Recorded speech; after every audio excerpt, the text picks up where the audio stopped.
Welcome to This Constitution. I'm Matthew Brogdon, and we want to wish you a happy 4th of July. I'm joined today by a special guest, Jane Calvert from the John Dickinson Writings Project. Jane, it's great to welcome you to the podcast. So happy to be here. So Dickinson, I'm sure most people ran across John Dickinson at some point in their education. They associate him with the American founding. And if they know anything about John Dickinson, they probably know something about his letters from a farmer in Pennsylvania. What role did those letters play? Well, they were the most important American document before Thomas Paine's Common Sense, and arguably without them, we would not have had a revolution. They did several things for the American people. They were intended to educate Americans about their rights and liberties, about how to defend those rights and liberties peacefully, and taught them what it meant to be an American, that they should be unified and that they had a distinct identity from their British identity. Mm-hmm. And one important aspect of that, when we're talking about revolutionary writings, or I guess we would say pre-revolutionary writings, this is a period when the American colonies are expressing a great deal of dissatisfaction with what Parliament is doing. We have things like the Stamp Act and Intolerable Acts and things of that kind coming along in sequence. One question that comes up in writings like Dickinson's, especially when they're talking about rights, is where do those rights come from? So a lot of writers in this period want to attribute those rights to sort of British common law, sort of claim the rights of British citizens, really base them in English law. Others want to look past that and sort of anticipate a natural rights thinking that, no, my rights come from a divine origin or come from, a much deeper tradition of rights in human thinking. So where does Dickinson fall? Right. So absolutely correct. At the time, especially, if we're thinking about, say, the Stamp Act controversy of 1765, generally Americans thought, like other Britons, that their rights came to them by virtue of them being English. They held those up and demanded them. But Dickinson was one of the earliest people who said, actually, that is not right. Our rights are not bestowed upon us by any kind of paper or parchment. They come to us from God. He wrote this in a pamphlet in 1766. And really, that was a shocking proposition because it suggested, the British government and the king didn't really have anything to do with it. And so that itself could be a revolutionary claim. Dickinson didn't mean it as to be revolutionary. He actually didn't want a revolution or independence, but he was leading advocate of rights. And so he was really a main person who got the Stamp Act Congress to think in terms of natural rights. And then more Americans then joined him in that. That's fascinating. So you have the person who's advancing sort of the most robust account of rights detached from British law and sort of rooted in human nature somehow, who also is reluctant about following through on that or reluctant about shedding British rule or pursuing independence. So maybe help us understand Dickinson's state of mind there. What made him ambivalent about pursuing American independence, and what made him reluctant about the revolution or moving from the sort of opposition to British policy to armed resistance? So the most difficult thing that we can do, and by we I mean historians or the general public, is to put ourselves back in the time before the Declaration of Independence and imagine what it was like at that time. And the revolution, the Declaration of Independence, was not inevitable. It was not a foregone conclusion. And so keeping that in mind, what Dickinson was after was protecting American rights and liberties. And he believed that the best way to do that would be under the protection of a British Constitution. And because, well, and, if you look at it very sort of in a clear-eyed way, we were just a collection of disparate colonies. The only way we were really united and we'd seen ourselves as united was through Great Britain. We were not allowed to manufacture anything here ourselves. We had no army. We had no way to manufacture weapons or ammunition. We had no foreign support. In fact, the country that would become our greatest ally was France, and in the 1760s we were fresh off a war with France, and they were our greatest enemy. And so really, up until 1776, it was really unthinkable that America could, declare independence and let alone win. And so Dickinson was aiming for rights and liberties and doing it in the way that he thought would best protect Americans, and that would not be picking a fight with the greatest, military force on the planet. And he had some other sort of particular concerns, but that's the big thing to understand. That from the vantage point of the 1760s and early 1770s, the safest course for securing rights was within the confines of the British Constitution. So that raises an interesting question, because you've talked about Dickinson's writings as advancing a sense of American identity, and at the same time a desire to find a way to secure American prosperity and American liberty under a British Constitution. So this might get into the weeds a little bit. We didn't just start debating constitutional law and constitutional structure sort of in America. The British considered themselves to have a constitution. They had certain institutional relationships, just like we argue over the relationship between the president and Congress and the relationship between the federal government and the states.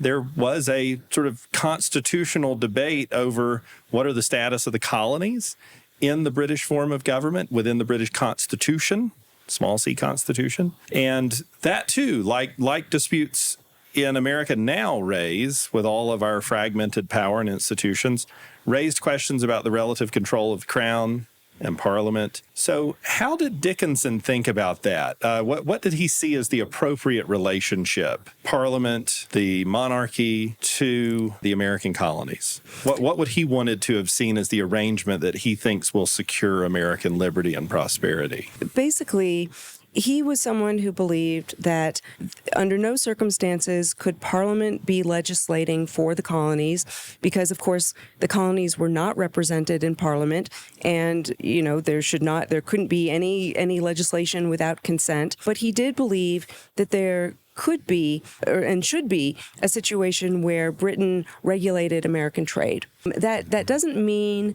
that it would be detrimental to Americans, that there would still be a degree of free trade, but he granted Britain the necessity to regulate American trade for the good of the empire. But really beyond that, he thought there was no way that Britain should be legislating for the colonies, interfering with the police power of the colonies, and certainly not suspending legislatures or propping up failing British companies, and I think even he thought that Americans should be allowed to manufacture basic necessities. Mm-hmm. So really, it was a trade relationship, but not a legislative relationship. Okay, but the relationship to the Crown, to the monarchy, would remain. So in a way, Dickinson's part of the camp that wants to sort of cut Parliament out of the equation with respect to the colonies,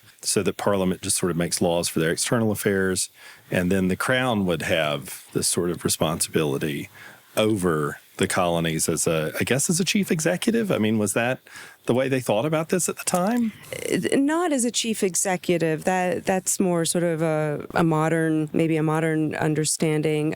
So, I mean, that was very common that Americans, they thought in terms of, a constitutional monarchy after the Glorious Revolution, and they never really subscribed to this idea of parliamentary sovereignty. And, they saw their relationship was with the king, but Dickinson, for one, was very suspicious of executive power. He felt, as all Americans really did at the time, loyal to the king, thought he was, one the best of princes, but he also knew that executive power could expand very quickly and get out of control. And so he, absolutely was very concerned that there shouldn't be any kind of a standing army in the colonies, and was just very, very sort of suspicious of ministers, politicians who would, kind of do anything, as he put it, anything for the smiles of their prince, and that they should, always be on the lookout for the encroachment on, executive power on the people. I think it does. It really describes the kind of ambivalence that people in Dickinson's shoes at that point, who want to defend the colonies against encroachment, sort of excessive interference by the British, find themselves in a very difficult situation in a way, because you're simultaneously arguing, well, we don't think that Parliament should be so deeply involved in the internal affairs of the colonies because we're not represented in Parliament. On the other hand, clearly the king is the king, and that extends over all of the British Empire, not just over the island of Great Britain. And at the same time, experiencing this ambivalence toward executive power and toward the concentration of power in one set of hands, which is, what monarchy represents. So that does seem to leave folks in Dickinson's situation really trying to balance their arguments in terms of how to do this. So let's fast forward a little bit. Against Dickinson's wishes, depending on how you want to slice the cake, Massachusetts drags everybody into war in 1775. That may not be entirely fair, but we're in 2025 right now. So it is the 250th anniversary of the American Revolution because, of course, we get Lexington and Concord in April. We've had some discussion of that on the podcast already that our listeners might remember. And by, July of 1775, a year before the Declaration of Independence is written, we have a full-pitched battle around Boston, right? You've had Bunker's Hill, and now we have the siege of Boston with the British occupying Boston, troops around the city, and George Washington is going to take command of the Continental Army. So by 1775, Dickinson finds himself participating in a Continental Congress that is at war, like it or not. So given his past experience, given where he stood in terms of his reluctance to get into this fight, how does he go on to play such a leading role in the Congress? Because he is a very important delegate to the Second Continental Congress. So maybe you could help us understand where does he play a role there, and how does his ambivalence about armed conflict and independence sort of shape his leadership? So I'm going to back up just a little bit. After Dickinson published the Farmers' Letters that appeared serially in the newspapers in 67 and early 68, and then were published in pamphlet form in 1768, he became the undisputed leader of the resistance to Britain. And he really saw independence coming as early as 1765. And so everything he was doing was trying to prevent that. And the first Congress that met in 1774, he was, his agenda dominated. And that agenda was peaceful resistance, reconciliation, and, trying to work things out with Congress. Nothing had changed with his stature in 1775. So when Congress met on May 10th, Dickinson was still seen as the leader. And one thing to be clear about, he was not ambivalent about self-defense.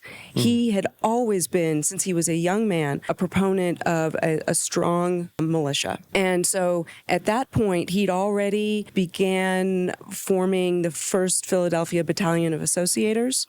And in June, he was made colonel of that, and it was officially recognized.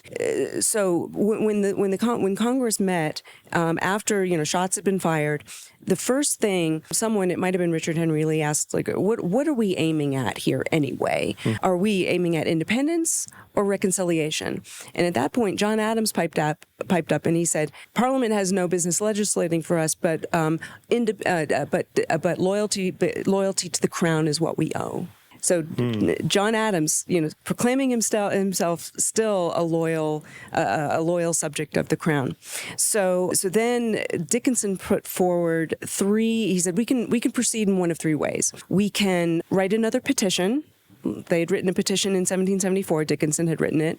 We can petition again, which was what all Englishmen knew they had to do first. So we can do another petition. We can prepare for war. Or we could send agents to negotiate.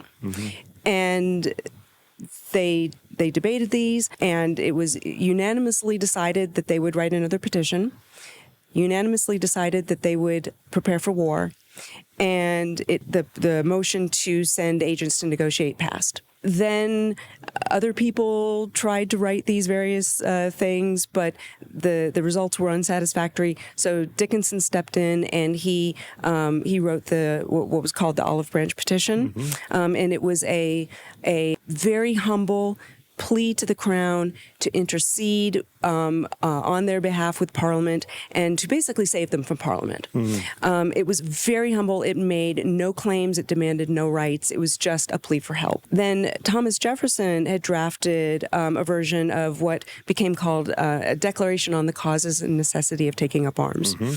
But it was kind of meek, kind of mild, wasn't going to do what Dickinson wanted it to do. So Dickinson was then put on the committee, and he kind of ripped it apart and rewrote it in belligerent, bellicose language. It was rousing. It was really a motivating document, and it basically said, we're united, we're prepared, we have foreign support, and basically bring it on. And those two documents, they passed. Both of them. Both of them passed. passed. So this was do everything at once, all at the same time. Yes. So the Olive Branch petition passed on July 5th, and the Declaration passed on July 6th. I think I've got that order correct. The Declaration was then read before the newly constituted Continental Army to huzzas, and the Adams cousins were very happy with it.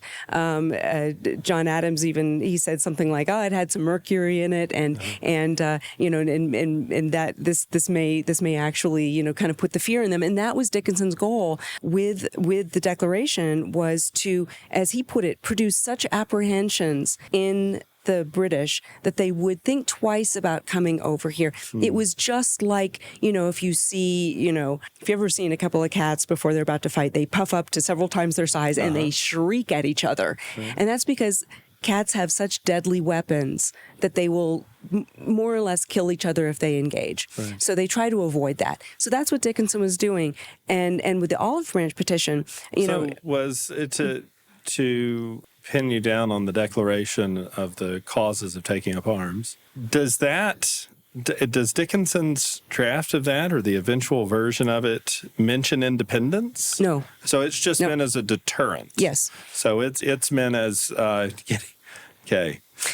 brandishing your weapons. Yes. Okay. Saber rattling. And so it was meant as a deterrent to the British, but also to rouse the troops and put them in a patriotic and martial spirit. Okay, so that was the purpose behind the Declaration.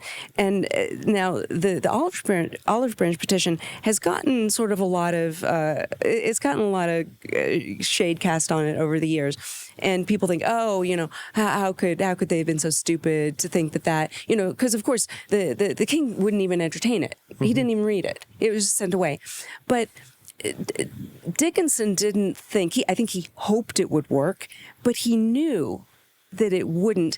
And that was not the main purpose. The main purpose was, well, of course, ideally to get reconciliation and get the help of the king, but knowing that was unlikely. It had some other purposes. One was that it would give them legal cover for waging war and possibly declaring independence. Dickinson was a highly trained lawyer and a superb strategist. And so he knew that this was where we were headed, and that, we needed to send a signal to the world that we did what we could to try to work things out. Any good lawyer will tell you have to avail yourselves of those options.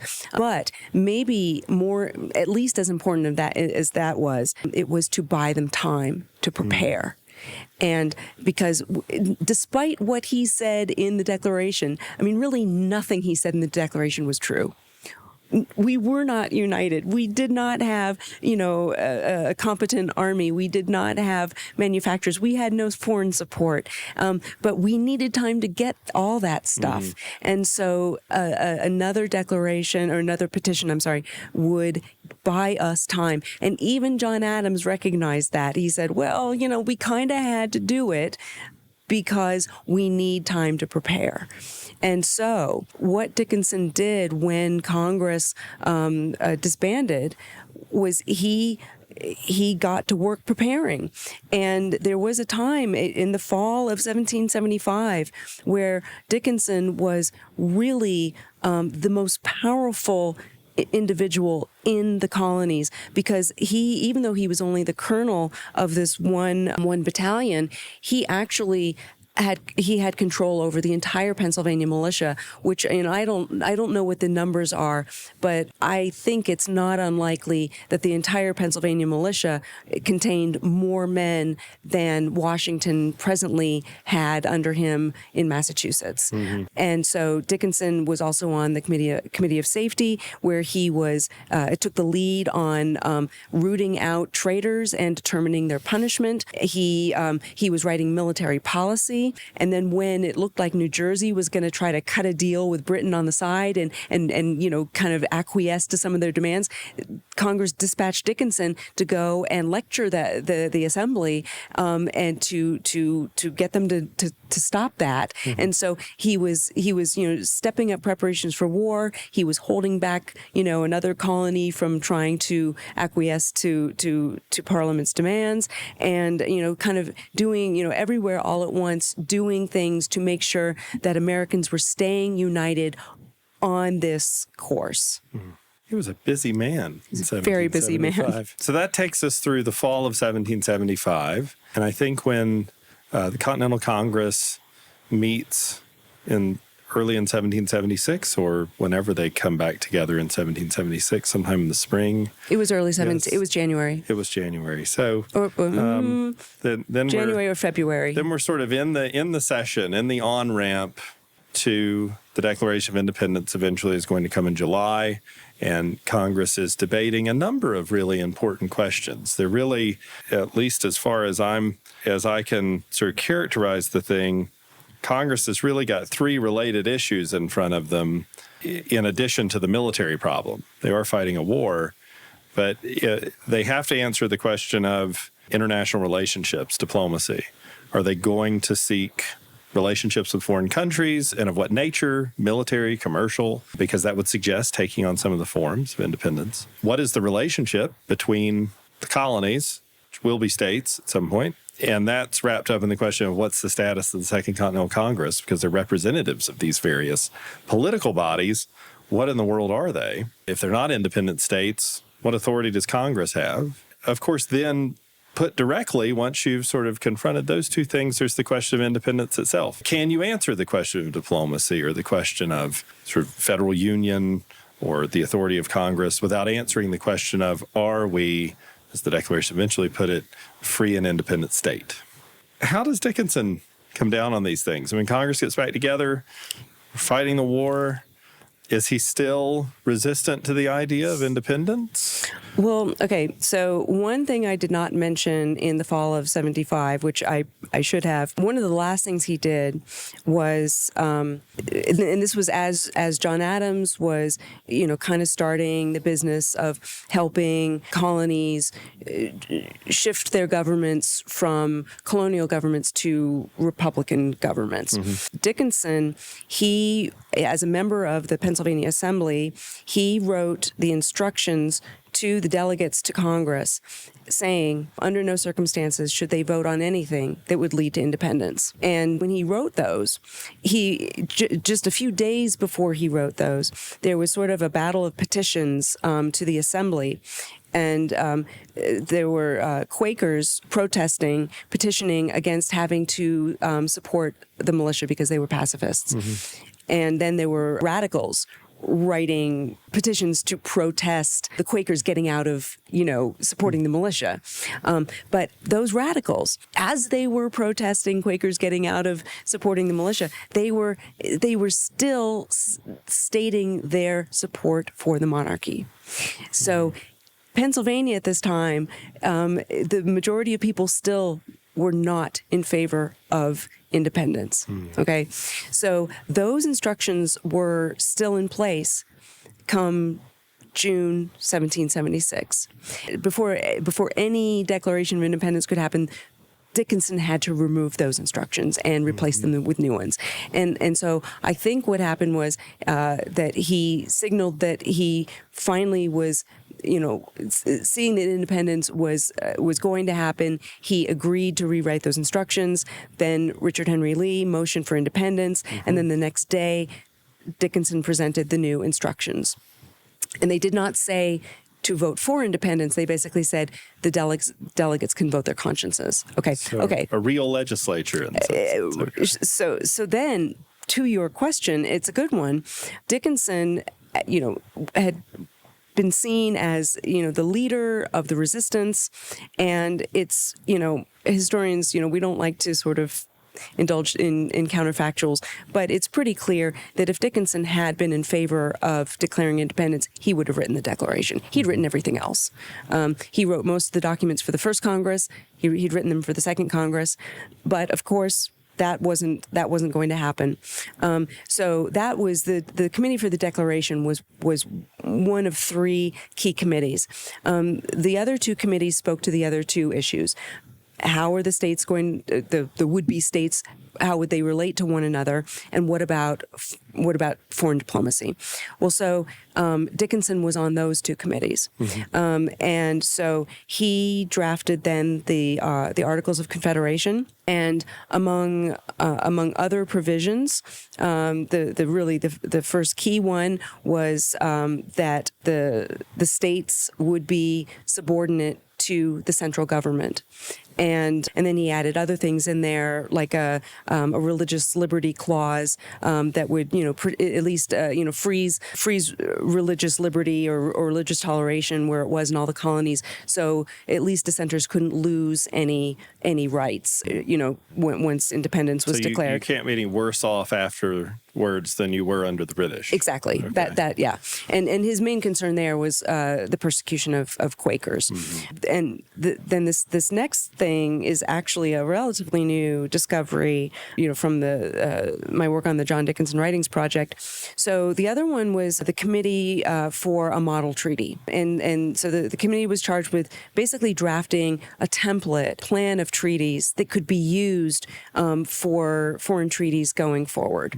And so also on the committee was John Adams. In any case, John Adams, the Adams Papers they've published this treaty, and it's like 33 provisions, and basically, they say John Adams wrote the first 13, and then the remainder he copied from various law books and so forth. Well, as I was kind of nosing around in Dickinson's many undated, untitled papers, I found this document. When I looked closely at it, became pretty clear to me that it was an early draft of this model treaty, this plan of treaties. So he had written out 10 provisions and notes for 3 more. That looks to be the draft that Adams based his on, because Adams' version just looks to be a clean version of what Dickinson had written. And of course, Adams, being Adams and being deeply, deeply jealous of Dickinson,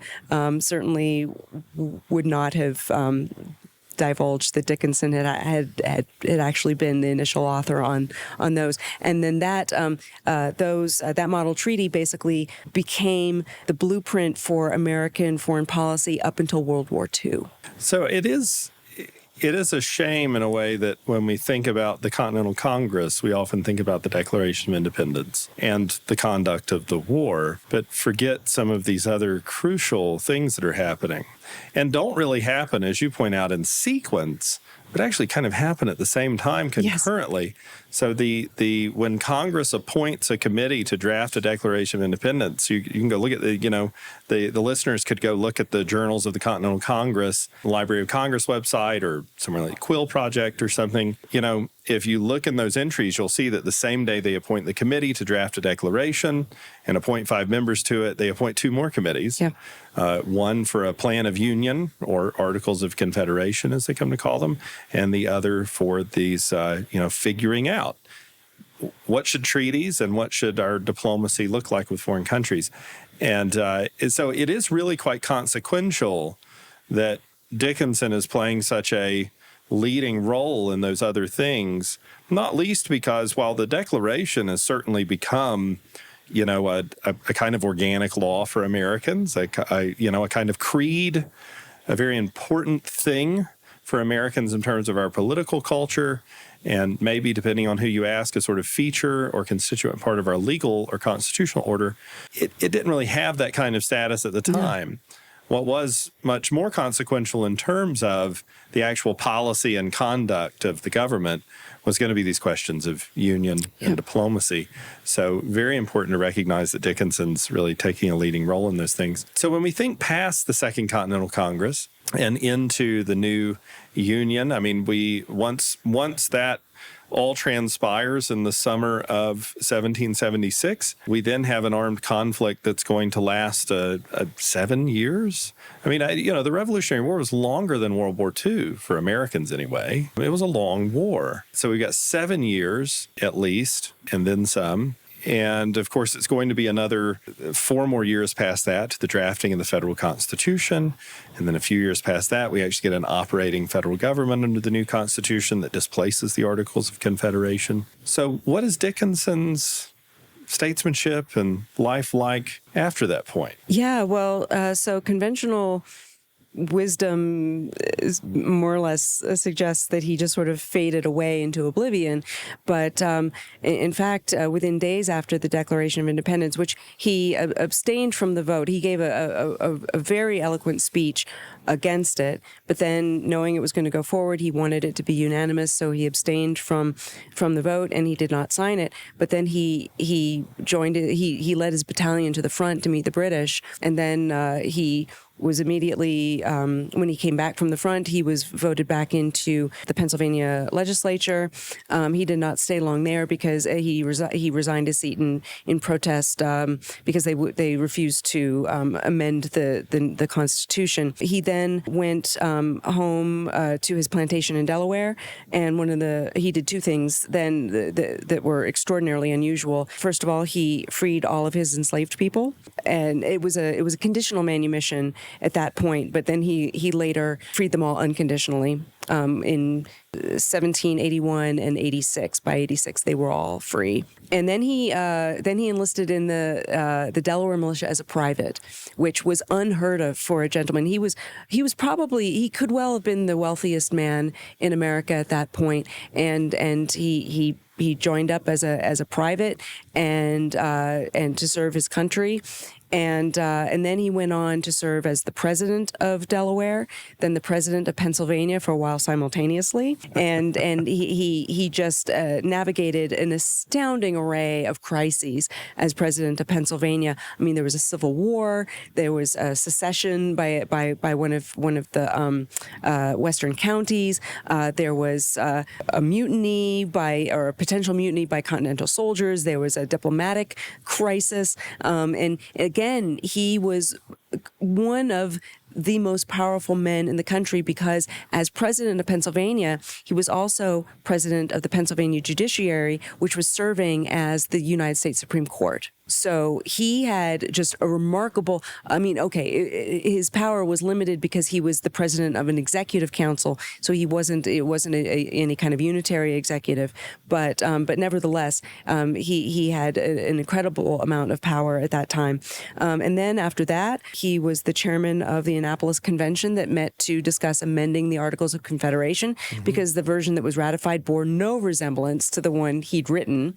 And it was just, he had been wanting to amend the Articles of Confederation at least since 1783, if not before, probably before. And then he was an extraordinarily active participant in the Federal Convention and made some really key contributions, including providing the solution for what we now call the Connecticut Compromise. That was Dickinson's idea. And then after that, he was the president of the Delaware Constitutional Convention, and his last public office was in the Delaware legislature. But then he continued to lead citizens groups and write pamphlets and serve as an informal advisor to Jefferson. And as late as the early 19th century, he was still writing legislation for Delaware, Pennsylvania, and the United States.